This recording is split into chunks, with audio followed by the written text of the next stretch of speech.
The next area we're going to talk about is Chapter 14, which is processes and prevention. And I would define processes as a series of steps or actions, pretty simple.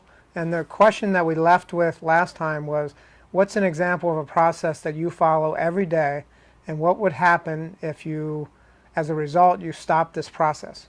And I gave an example last time, but I exercise 6 days a week, and I watch my weight and my fat. But if I did not exercise, I can only imagine what would happen to my weight and my fat. So there would be consequences for not following that principle of taking care of myself and not following that process of exercise.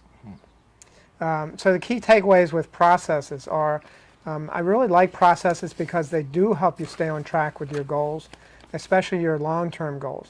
I also think processes can protect your culture. We've talked about culture, we've talked about goals, so both of those are important. And I would just give an example at Mid-Atlantic Rubber Company. I mentioned before that we have three different principles in our company. And we have a process aligned with each one of those principles that help us really to stay on track with those. Our principle of prevention, we have our ISO 9002 system that everyone follows. And for our principle of interdependence, we all follow the 7 habits of highly effective people. And for our principle of focus, we all are assigned to a team and we all work as a team together.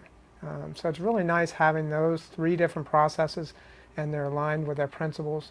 Everyone is basically following the same sheet of music, and it really makes it easy to operate interdependently when you're all following the same process. I think an example that I look at, I really like Chick-fil-A, and I think the Chick-fil-A process really works. I mean, they can run through a lot of people, and if you watch them in the kitchen, I mean, they all work together. Everybody has a job. They have a great process. But the process that I noticed recently was a new app that they developed. You can call it continuous improvement. But the app is on your phone, and if you sign up on the app, you can actually find the closest Chick-fil-A. You can order from your phone, and when you pull into the parking lot, they'll know that you're there, and they'll start making your food, and you can walk in and pick up your food. You don't have to wait in line. So there's a great example of them putting a process in place to continually improve around their customers' needs.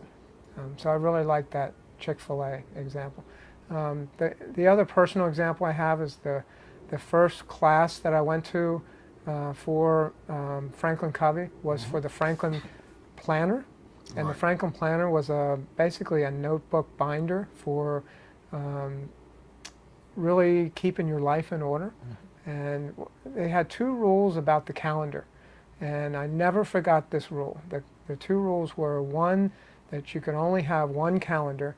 And the second rule was that you had to have that 1 calendar with you all the time. And so I really didn't want to carry my Franklin Planner around with me to the gym and to the everywhere that I went. So they were just coming out with smartphones, and I decided to buy a smartphone.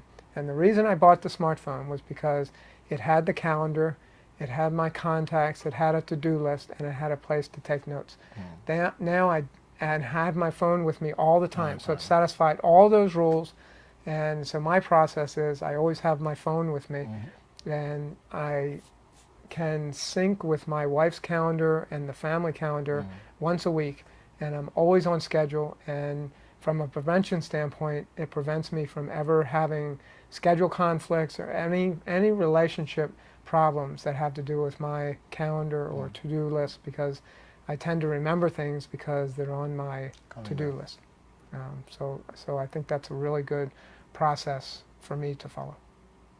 Wow, those are powerful examples, Peter, and I think I was thinking through my own personal life, and I think there are some processes I need to put in place. I mean, not only put them in place, but follow them.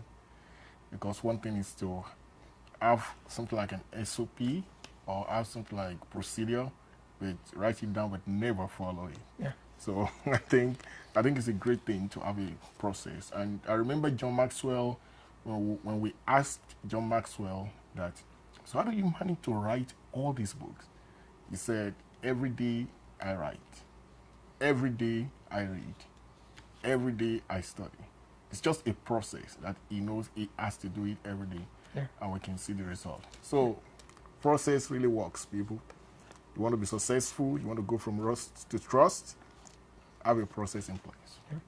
So maybe Saja, you can help me with the key point that I identified for processes and prevention would be item number 39. Okay, item number 39, key point for going from rust to trust. Create a process for important things in your life. Let me say that one more time because it's important. Create a process for important things in your life. So I hope you get to do that. Yeah. And one thing that I know is that most of the time the important things in life are relationships and have to do with relationships. That's awesome. Yeah. Wow. That's great.